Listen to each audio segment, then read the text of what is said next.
Welcome back to Unirunner Video Drum Lessons for January 18th, 2007. Glad you could tune in. My name's Darren Mathis, and today I'm going to be answering yet another email, which comes from Rusty in Hurst, Texas. He says, I'm looking for suggestions on basic exercises or techniques for beginning drummers. Specifically, what do you recommend as training to separate the feet from hands? Any information you could provide would be great. I'm getting back into drums after many years' absence, and I really want to start out right with the basics. Says your podcasts are great. Thanks for posting them on the web, Rusty.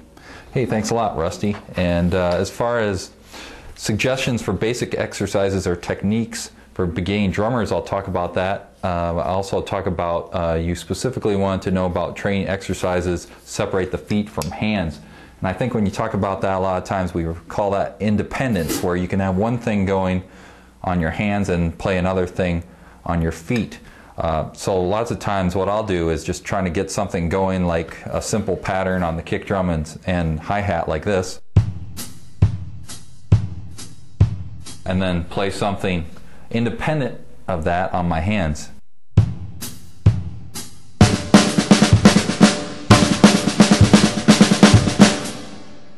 So what I do on my hands a lot of times is just kind of based off of rudiments. So when you talk about the basics of drumming and starting out right with the basics, one way to start out is to get a hold of this list of rudiments. It's the Percussive Arts Society International Drum Rudiments. You can find this at www.pas.org. But when we look at these rudiments on here, they've got 40 different rudiments. But when you distill them down to what the elements that are in these rudiments, you can basically distill it down to about 3 different elements that are contained, or that make up all these rudiments. One is a single stroke roll, which is just alternating right, left, right, left, right, left. Another is double stroke roll, right, right, left, left, right, right, left, left. And also flams. So of all these rudiments basically are made up of those 3 different things. There's some multiple bounce roll rudiments, like a multiple bounce roll or a buzz roll, and also a triple stroke roll where you're playing 3 on each hand.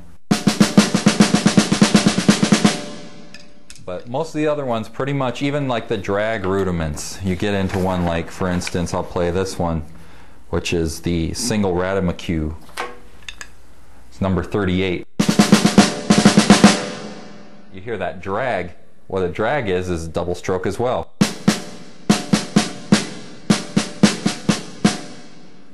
So that's pretty simple when you break it down. So what I ended up doing a lot, instead of I played through all these, but instead of just working on these, sometimes I would play my own, or I would just play something so much that it evolved into something else. So I would suggest for basic exercises, if you're sitting down to practice, work on the single stroke roll. Set your metronome, see how fast you can play with that metronome, and keep it consistent. Right, left, right, left, right, left, right, left. Just play that over and over.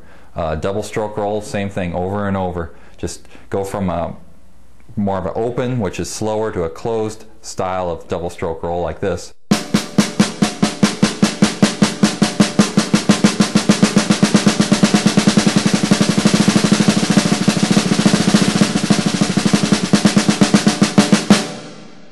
Back and forth, back and forth.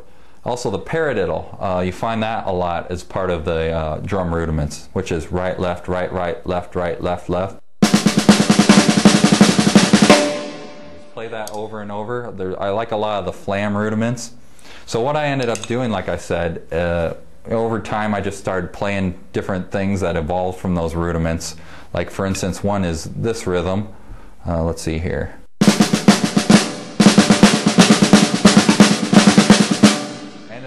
Discovering I kind of play that a lot. I wasn't even sure what I was playing, so I took the time to just slow it down. So I'll play this once. I'll slow that down with the amazing slow downer, so you'll listen to that now.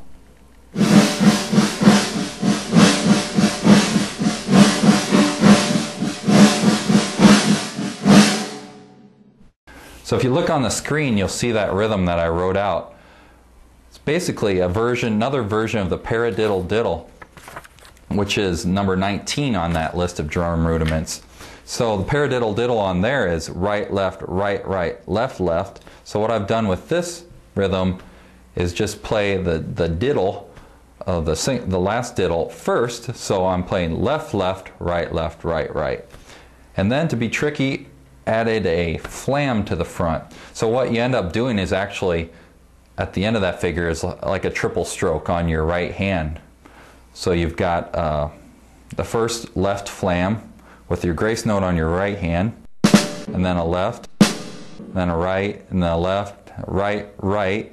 Then your right comes down again before you hit that first left flam. So I'll play it again. So it's great for developing speed with your right hand, or whatever hand you end up playing it with, because you're doing a triple stroke in a row. And that kind of evolved into another lick that I play quite often. I'll show that on the screen now, and I'll play it. Again.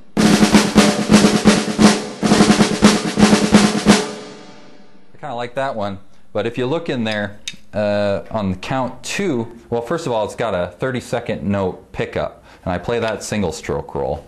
Those 4 notes right there at the beginning. You could play that as a double stroke roll too. 1, 2, 3, 4. I play as a single stroke roll just because I like the sound, and it's a little bit more fun to just throw in single stroke rolls every once in a while.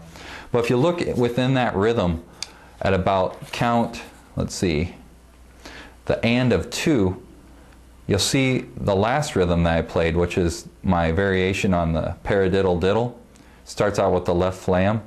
So I incorporated, you can see how I kind of started with the single paradiddle diddle. I learned that, it evolved into something else. I added a flam, and then that became part of another rhythm. So you can kind of see an evolution of how those basic rhythms that are represented by the drum rudiments can be custom made into your own style and things you enjoy playing. So I would suggest starting out going through that list of drum rudiments first off, and again, that can be found at www.pas.org. And speaking of making up your own licks, I wanted to mention a great site that I ran into. It's called learnlicks.com. It's at learnlicks.com, and a guy named Bry hosts it. And I even posted one of my video drum lessons there, but it's hosts, and you can post videos of your own guitar lessons or guitar licks, bass licks, drum licks. Check it out. It's got a really nice interface for uploading video of just about any format that you have. Also, I wanted to mention too, going back to Rusty's question about developing independence or separating the feet from the hands. A couple of books I've already mentioned before that are great for developing independence. One is Drummer's Cookbook by John Pickering. It's focused more on rock beats and straightforward 4/4. Because most of what you're playing on the hi-hat or ride cymbal or either 8th notes or 16th notes just got tons of exercises where you keep that going, but then you're developing your independence on your feet and hands because you're doing different things between the snare and the kick drum. And as far as swing beats and jazz for developing independence, this is probably one of the most popular books ever in that realm by Jim Chapin. It's called Advanced Techniques for the Modern Drummer. So I wanted to mention those real quickly again.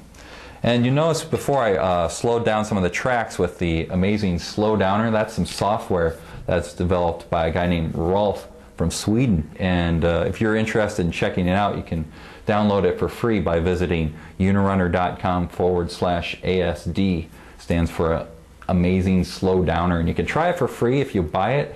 I'll get credit for it as an affiliate. So it was something I was able to use on the podcast, and I also found really helpful, so I thought I'd pass it along. So it's a good opportunity to also support Unirunner video drum lessons. So if you want to buy it, you can go to unirunner.com/ASD. If you use the Order Now link page or link on that page, I'll get credit for that sale. So check it out, see what you think, and you can send me feedback about that. It's great for slowing down licks, whether it be guitar, drums, or whatnot. You can throw a CD in and slow it down incrementally, or you can slow down an MP3 file or a WAV file too. So check that out. And I think that's about it for this week. Rusty, thanks again for sending in your question. And until next week, keep practicing, everyone, and God bless.